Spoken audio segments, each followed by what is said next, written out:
Plataforma multimedia creativa. Vorterix Bahía 99.1.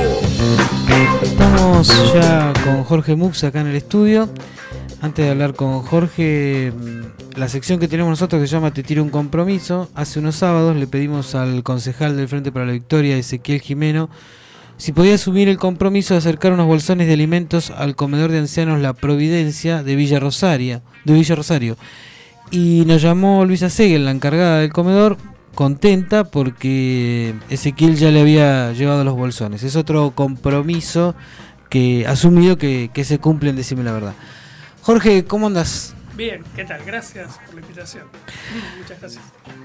Jorge, esta semana la BBC hizo un juego en la web usando tu exonario. Es un juego de palabras, usando palabras de tu exonario, que son palabras inventadas por vos. Contame qué es el exonario, por qué lo hiciste, cuánto hace que lo hiciste. Exonario es un diccionario de términos que no existen en el diccionario. En realidad se supone que los términos están pensados para que se refieran a cosas que todavía no tienen nombre o que no las tenían hasta el momento en que yo le había puesto nombre. Nosotros tenemos una cierta cantidad de palabras en nuestro idioma y siempre hay neologismos, o sea, palabras nuevas para referirse a cosas nuevas o que no tenían nombre. Y lo que hice fue explorar, en convertir en neologismos cosas que todavía no tenían nombre, simplemente eso. Esto nació el 20 de noviembre de 2006, como un blog en el que me comprometí a hacer una palabra por día como mínimo. Y lo mantuve así durante 7 años, hasta que me aburrí. En realidad me había aburrido mucho antes, pero como creí que había asumido un compromiso conmigo mismo, digo, bueno, vamos a seguirlo hasta que un día dije, basta, se acabó. Y acumulé unas 1500 palabras aproximadamente en el blog. Y de ahí, el año 2011 aproximadamente, la editorial Random House me propuso publicar algunas de esas palabras. Yo quería publicarlas todas, pero todas eran un libro muy grande. Entonces, de las 1500 palabras se publicaron 270. Y bueno, ese libro fue, en su momento también, le llamó la atención a algunas personas. Y bueno, está ahí en algunas librerías todavía. Jorge, yo he visto algunas de las palabras y he charlado con vos varias veces sobre el exonario. Y la palabra nace de una situación que vos ves, no es un invento así porque sí. Vos ves una situación y decís cómo definirla y ahí definís esa situación con un neologismo. Sí. Dame un ejemplo de alguna de las palabras para que la gente pueda entender mejor cómo es que vos creás una palabra. Bueno, un ejemplo. Hace un tiempo salió una señora que compró la luna. No sé, una española que compró la luna. Y exhibió su título de propiedad. Sí, a mí me causaba mucha gracia porque no tenemos, en primer lugar, ¿qué quiere decir comprar la luna? Cada tanto aparece alguno que compra una estrella, uno dice que es dueño del sol, siempre aparece alguno y te muestra el título de propiedad. Entonces vos haces un poema sobre la luna o el sol y el tipo viene y te dice, la luna es mía, la estás nombrando. Entonces, a mí se me ocurrió que ahí hay un fenómeno que no tiene nombre. Esa situación de comprar cosas gigantes con las que no podés ejercer tu propiedad, no podés visitarlas ni nada por el estilo. Y ahí digo, eso tiene que tener nombre. Y ahí se me ocurrió la palabra megaloclepsia. La megaloclepsia, megale significa gigante, y clopeuo viene del griego, todo esto significa robar. Y la megaloclepsia es la apropiación de algo tan grande que no podés ejercer tu propiedad. Y ahí entonces englobaría a estos extraños personajes que compran, que sufren de eso, de ese mal de comprar cosas o de apropiarse de cosas que legalmente no pueden ser de nadie, ¿no? Pero se consiguen títulos de propiedad, siempre consiguen abogados que los respaldan o dicen que consiguen. Bueno, ahí habría una situación.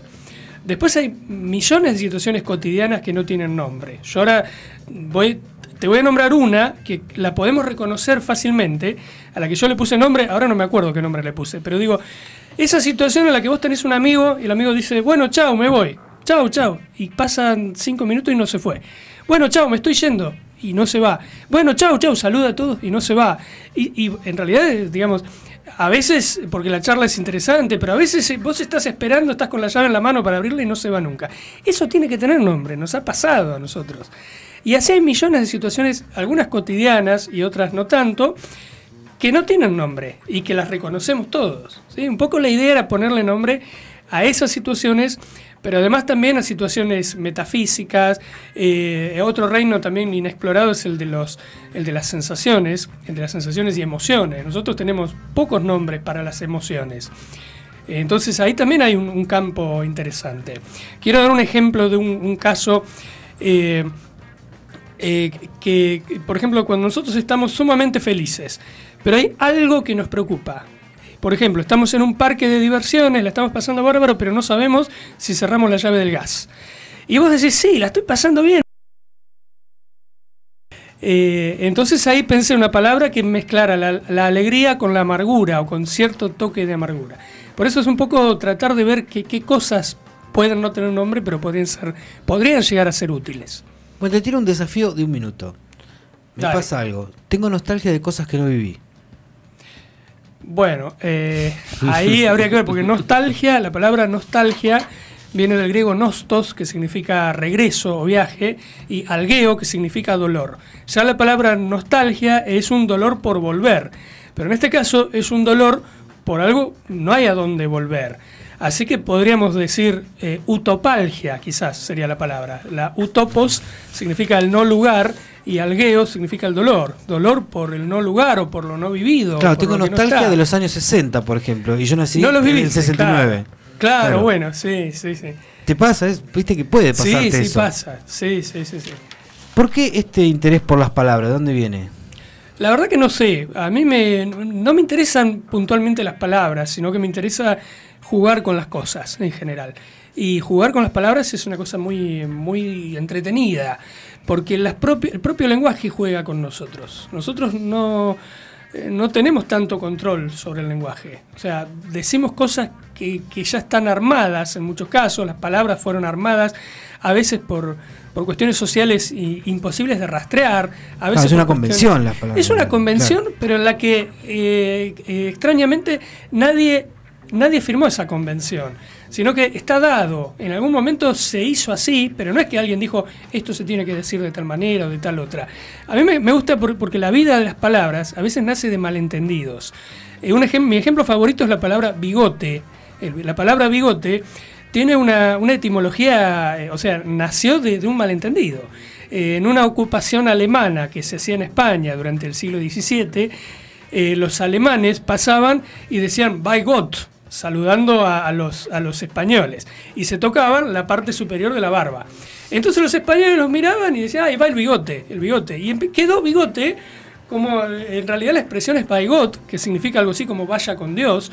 Entonces la palabra bigote es eso, es vaya con Dios, pero la referencia que nosotros le pusimos es totalmente diferente, es la parte superior de la barba. Así que el lenguaje está hecho de malentendidos todo el tiempo, y es un juego de algún modo ese lenguaje.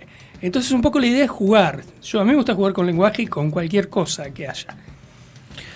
Te veo en Facebook, algunos posteos que haces, y estás comprometido políticamente, o das tu opinión políticamente, y siempre bastante cerca del kirchnerismo o del gobierno anterior. ¿Es así o es...? Sí, es así. El compromiso es un compromiso de Facebook, vamos a decirlo así. No soy un militante de poner el cuerpo, pero a mí me parece que hay una batalla de dar razones que hay que jugarla.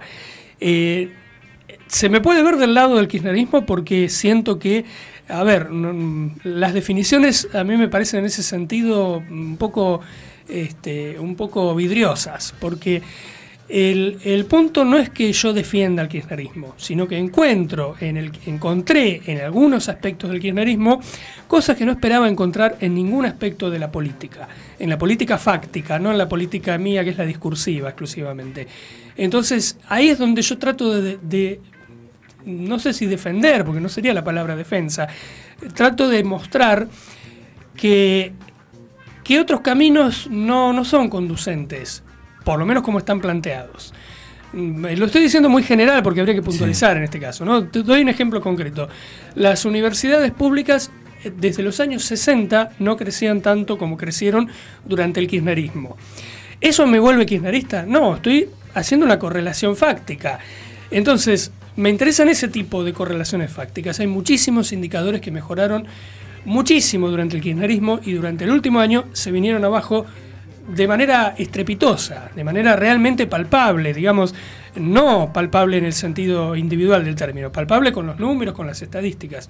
Entonces ahí es donde viene mi defensa del kirchnerismo, defensa entre comillas. ¿Te interesó siempre la política? ¿Te gusta la política? Me interesó a partir del año 2008, con el conflicto del campo. El conflicto del campo en realidad me hizo averiguar muchas cosas acerca de teoría, había mucha gente que escribía en internet que después resultó ser gente que tuvo alguna visibilidad mediática, y me interesó muchísimo los análisis que se hacían acerca de lo que pasaba entre gobierno, campo, multinacionales, cerealeras y cosas por el estilo. Ahí es cuando empecé a indagar, y me interesó siempre la parte discursiva de lo político, la parte discursiva y conceptual, que esa es la que a mí me interesa pelear. ¿Sí? Las otras no soy bueno peleando para otras cosas, pero para esas no sé si soy bueno, pero me interesa mucho más, al menos. Te vuelvo a la filosofía. ¿Para qué sirve? En este momento está sirviendo, en esta charla. La filosofía está en todos lados, no hay manera de sacarla, no hay manera de... El problema es verla. Nosotros estamos ahora discutiendo sobre palabras o sobre ideología política, y no estamos discutiendo exclusivamente sobre palabras y sobre ideología política, sino sobre supuestos de ontología, de gnoseología, que es la teoría del conocimiento, supuestos éticos. Están todo el tiempo jugando en nuestro discurso, en nuestro quehacer cotidiano. No hay manera de, mejor dicho, ya preguntar para qué sirve algo implica la sola pregunta una concepción filosófica, una serie de conceptos filosóficos. Entonces, no hay manera de empezar el lenguaje o la acción sin filosofía. Digamos, el problema, yo te daría vuelta a esa pregunta, no es para qué sirve, sino cómo me la saco de encima, porque la tengo todo el tiempo encima. Y creo que es una condición inescapable, por lo menos para el ser humano. Para otros seres quizás no haya filosofía. ¿De dónde te viene? ¿Cuándo te inclinaste para estudiar, para ser profesor de filosofía? ¿En qué momento? Yo quería ser ¿cómo se descubre eso? No sé, yo quería ser escritor, en realidad, escritor de ficción. Y leía muchos textos de ciencia ficción en los que inevitablemente aparecían cuestiones filosóficas. Y un autor llamado Olaf Stapledon, que escribió un libro llamado Hacedor de Estrellas, que lo leí a los 17 años, dije, bueno, listo, yo tengo que estudiar esto, que es cómo responder a cuestiones filosóficas que están intrínsecas en un problema de ciencia ficción. Y no las quería responder para mí, las quería responder para poder hacer algún libro de ciencia ficción que sea lo más verosímil posible. Y después me empezó a interesar la filosofía por sí misma, en realidad, no ya tanto como material para la ficción. Así que la verdad que no tengo más respuesta que esa. ¿Y en este transcurrir de la filosofía fue lo que vos te imaginabas?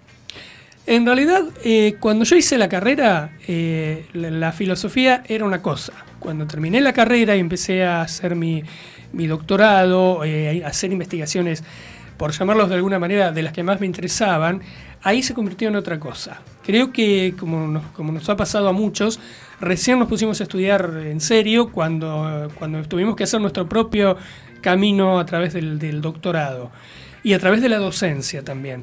La docencia y la investigación para doctorado me aclararon mucho mejor qué es la filosofía que la misma carrera de grado. ¿Sí? Yo hice la licenciatura, después hice el profesorado, pero después de esas dos carreras, o en el transcurso de esas dos carreras, fue que encontré.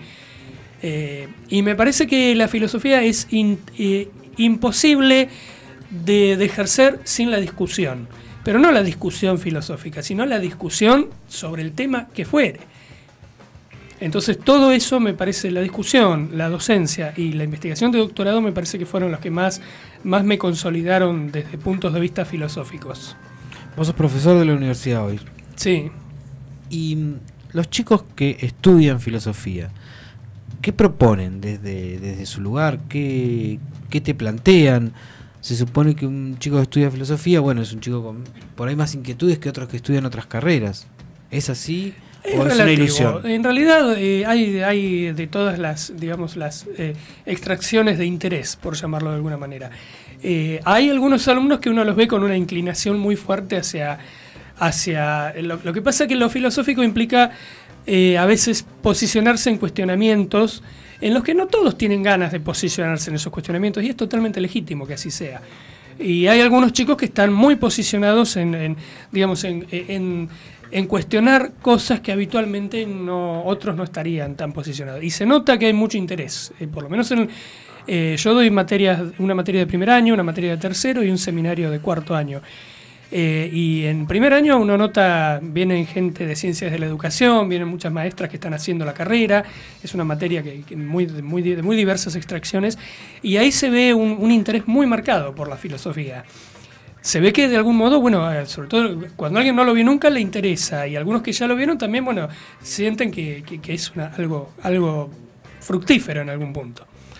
Quienes no estamos en la filosofía, a veces nos parece que leer a Sartre, a Spinoza, ¿no?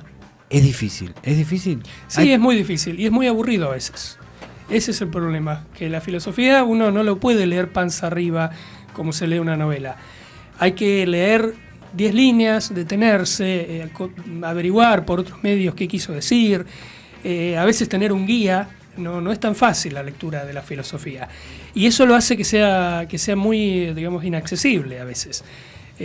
Autores como Hegel, por ejemplo, no se pueden abordar solos.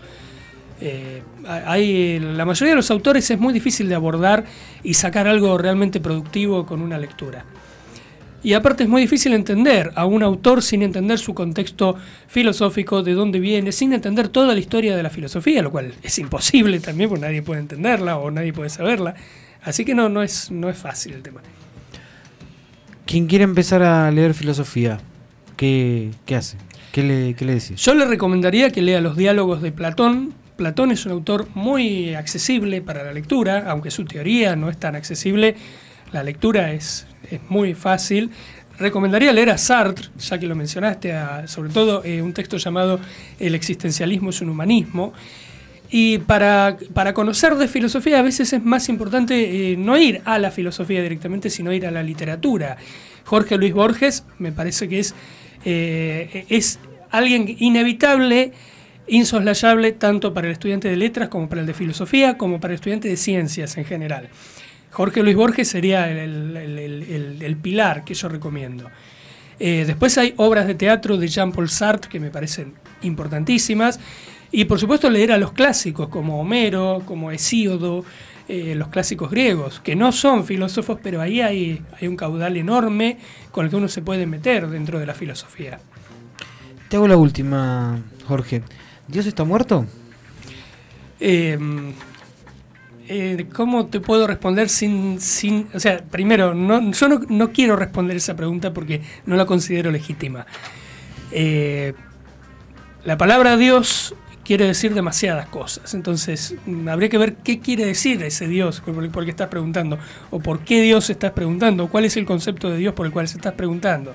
Esa frase es una frase de Nietzsche, que Nietzsche estaba atacando con bastante virulencia el pensamiento cristiano de su época, que era un pensamiento muy recalcitrante en muchos aspectos, y la propuesta de él nunca es una propuesta, digamos, semánticamente tan clara como la pregunta que a veces hacemos nosotros. Decir Dios está muerto, yo lo reconfiguraría de esta manera. En realidad, Dios no existe, es una construcción de sentido muy densa, muy importante, pero desde el punto de vista ontológico, es decir, como el ente que está ahí afuera y creó el universo, no tenemos ninguna evidencia de que exista, excepto quizás algún tipo de sensación mística o sentimiento místico. Así que no diría que Dios está muerto. Ya el solo planteo de la existencia de Dios es algo que es muy difícil de poner sobre el tapete. Pero bueno, fui incluso con esta respuesta fui bastante contradictorio porque hubiera querido decir algo para explayarme más, pero bueno, me salió así. ¿Qué va a ser? Jorge, muchísimas gracias por haber pasado por decirme la verdad. y vamos a seguir en contacto para seguir charlando de política y seguir charlando de filosofía, que para mí siempre es un tema interesante, los dos, ¿no? Bueno, gracias por la invitación, muchísimas gracias. Plataforma multimedia creativa. Vorterix Bahía 99.1.